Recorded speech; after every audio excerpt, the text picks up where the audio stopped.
Jara hino ɗo taarika fiima antu heɗi to moƴƴa. Musa fi gunɗo pita hun yiite kun ɗum ko kaawe immorde ka Allah tawandema bobo on ko wuruɗo haa jooni. Fir'auna yamiri yo kala bobo gorko mo Israila yankeɓe ɓen jibinana yo buge ka maayo Niiluwol. Kono ɓay jiwo makko lanɗo on yihi bobo on no wallina e debeere ka maayo Niiluwol o yurmamo. Debbo lanɗo on jonni mo yumma makko fii yo ɓe danko mo e nder duuɓi seeɗaaji. Nene, ko waɗi yomi luttude mo hara o yaada e an. Mi wawata yo bobo am kono miɗo miijade fiima sono kala. Ko wondugol e mon ɓuranimi. Kono hiɓe haani waynondirde. Debbo lanɗo on no haani jogitorde suka on wa ɓiɗɗo makko. O inni mo Muusa.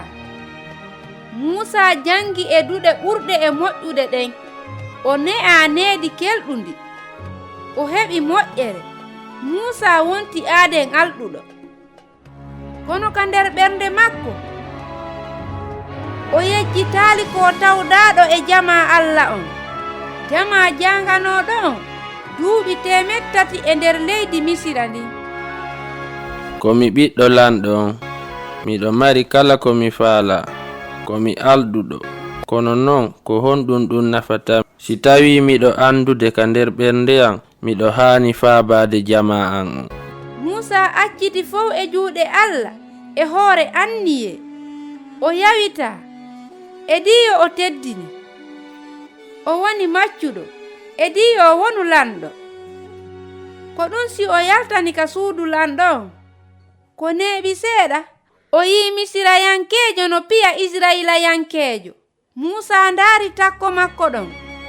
Ay o tawi hay gooto sutaakimo. O fii Misirayankeejo on haa o woni sabu makko.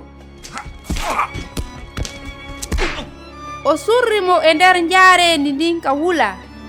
Allah no faala hutorde annabi Musa fii jattingol jama makko on e nder njaggu.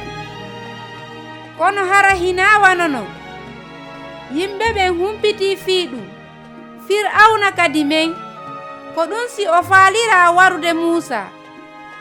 On say Musa dogi ka woɗɗiti e leydi goo.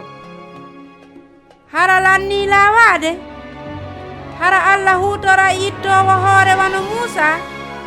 Ko timmi duuɓi 40 annabi Musa no ayna dammi ɗi goɗɗo jeyi. Fewndo ko aynayno dammi ɗin hella ka gese heewude kuɗi. Hari himo mari saa'i fiimiiji tagol. O yejjitaali Allah. Allah kadi yejjitaali mo.